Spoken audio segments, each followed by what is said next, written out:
AMBIDEX is the coolest robot that closely resembles the structure of the human arm. It is incredibly lightweight and flexible thanks to its unique cable-driven mechanisms. As a result, one AMBIDEX arm weighs just 2.6 kilograms, even lighter than that of the average person. It can, therefore, perform fast movements while safely interacting with people. People can high-five the robot at a speed of 5 meters per second without any risk of getting injured.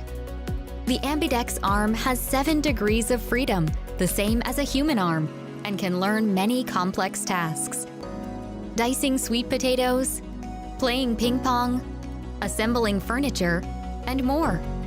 Using the haptic device, we teach the robot how humans perform tasks, until the day robots can safely coexist with people and replace our work.